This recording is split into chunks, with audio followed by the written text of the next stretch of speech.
Hello hello hello மக்களே, இது உங்கள் லோக்கல் லேகா.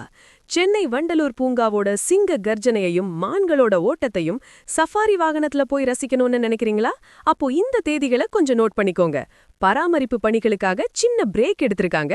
இதோ அந்த 7 அதிரடி ரகசியங்கள். 1. வண்டலூர் அறிஞர் அண்ணா உயிரியல் பூங்காவோட உள்கட்டமைப்பு மற்றும் பராமரிப்பு பணிகள் இப்போ வேகமா நடந்துட்டு வருது. 2. இதனால வர மார்ச் 18ஆம் தேதி முதல் மார்ச் 28ஆம் தேதி வரை மொத்தம் 11 நாட்கள் லயன் சஃபாரி மற்றும் மான் சஃபாரி சேவைகள் தற்காலிகமா நிறுத்தப்படுது. 3.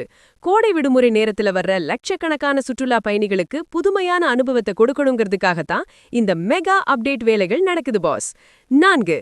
பராமரிப்பு பணிகள் முடிஞ்சு மார்ச் 29ஆம் தேதி முதல் மீண்டும் வழக்கம் போல சஃபாரி வாகனங்கள் புத்தம்புது பொலிவோட இயங்கும்னு பூங்கா நிர்வாகம் சொல்லியிருக்காங்க.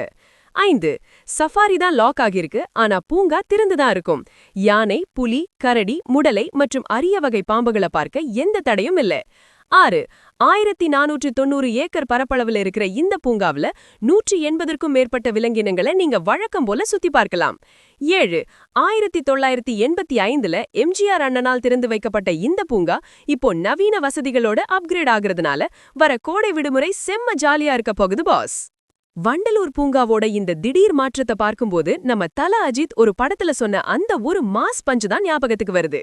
ஒரு சின்ன விடைவெளி விடுறது பின்வாங்கிறதுக்கு இல்ல, இன்னும் வேகமா இன்னும் பெருசா வரதுக்கு தான். மார்ச் 29க்கு அப்புறம் பாருங்க, வண்டலூர் வேற லெவல்ல இருக்கும் பாஸ். நீங்க கடைசியா எப்ப வண்டலூர் பூங்கா போனீங்க? அங்க உங்களுக்கு பிடிச்ச மிருகம் எது? கமெண்ட் பண்ணுங்க. சென்னையின் அதிரடி சுற்றுலா மற்றும் உள்ளூர் அப்டேட்டுகளுக்கு தொடர்ந்து இணைந்திருங்கள். ஸ்டே டியூன்ட் வித் பிராண்டி செய்திகள். Stay tuned. உண்மையை லவுடா சொல்லுவோம், குயிக்கா சொல்லுவோம். This is Local Lekha signing off. Keep watching. Bye bye. ஒரு விசில் போடுங்க பாஸ்.